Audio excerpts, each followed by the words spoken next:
ओम श्री परमात्मने नमः। 12वें अध्याय। अर्जुन बोले, जो अनन्य प्रेमी भक्तजन पूर्वोक्त प्रकार से निरंतर आपके भजन ध्यान में लगे रहकर आप सुगुण रूप परमेश्वर को और दूसरे जो केवल अविनाशी सच्चिदानंदघन निराकार ब्रह्म को ही अतिश्रेष्ठ भाव से भजते हैं, उन दोनों प्रकार के उपासकों में अति उत्तम योग वेता कौन है?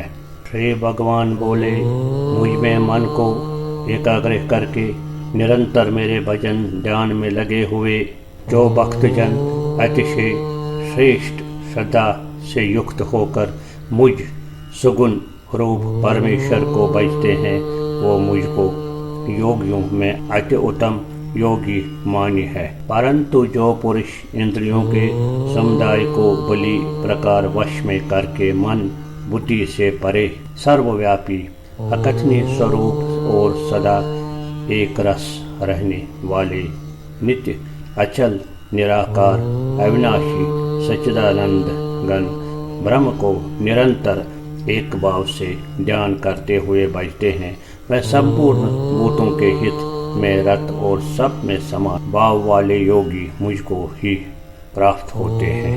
उन सच्चिदानंद निराकार ब्रह्म में आसक्त चित्त वाले पुरुषों के साधन में परिश्रम विशेष है, क्योंकि देह अभिमानी द्वारा अव्यक्त विषय गति दुख पूर्वक प्राप्त की जाती है। परंतु जो मेरे परायण रहने वाले भक्तजन संपूर्ण कर्मों को मुझ में अर्पण करके मुझ सुगुण रूप परमेश्वर को ही अनन्य भक्ति योग से निरंतर चिंतन करते हुए भजते हैं।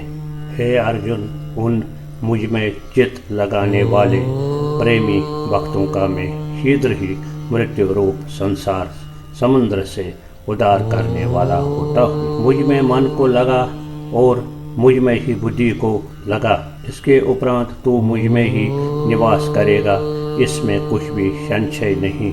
यदि तू मन को मुझ में अचल स्थापन करने के लिए समर्थ नहीं है, तो हे अर्जुन, अभ्यास रूप योग द्वारा मुझको प्राप्त होने के लिए इच्छा कर। यदि तू उपयुक्त अभ्यास में भी असमर्थ है, तो केवल मेरे लिए कर्म करने के ही परायण हो जा।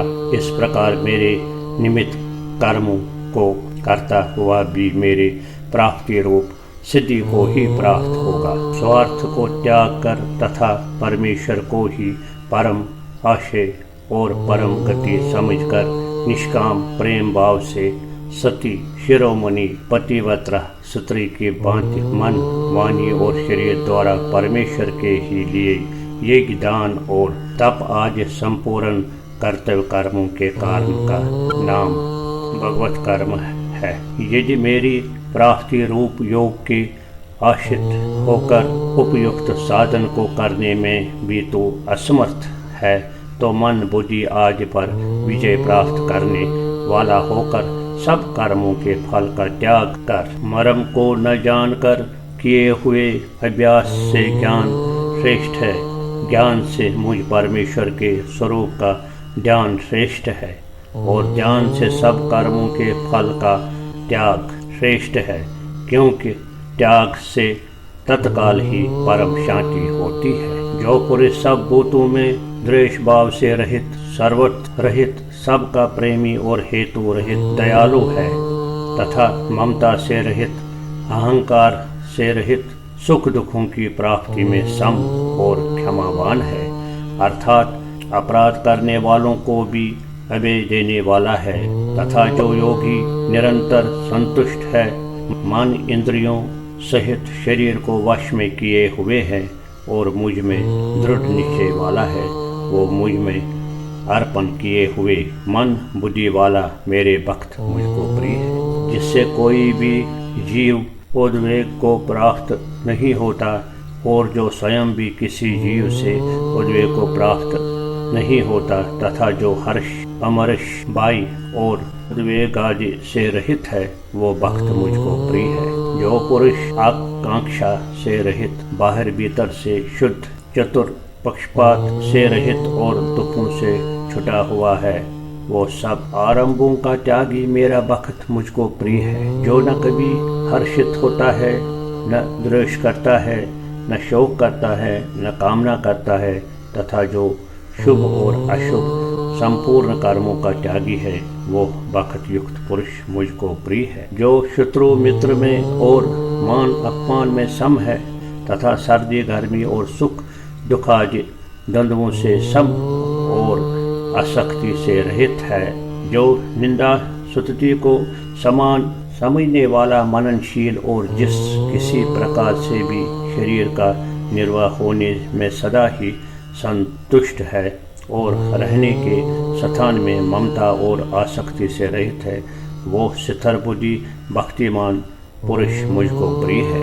परंतु जो सदा युक्त पुरुष मेरे परायण होकर धर्ममय अमृत को निष्काम प्रेम भाव से सेवन करता है, वो भक्त मुझको अतिशय प्रिय है। वेद शास्त्र महात्मा और गुरुजनों के तथा परमेश्वर के वाचों में प्रत्यक्ष के सदृश विश्वास का नाम सदा है। अर्जुन ने इस अध्याय में प्रश्न किया कि भगवान अनन्य भाव से जो आपका चिंतन करते हैं और दूसरे वे जो अक्षर अव्यक्त की उपासना करते हैं, इन दोनों में उत्तम योगवेता कौन है? योगेश्वर कृष्ण ने बताया कि दोनों मुझे ही प्राप्त होते हैं, क्योंकि मैं अव्यक्त स्वरूप हूँ, किंतु जो इंद्रियों को वश में रखते हुए मन को सब ओर से समेटकर अव्यक्त परमात्मा में आसक्त है, उसके पथ में केवल कलेश विशेष है।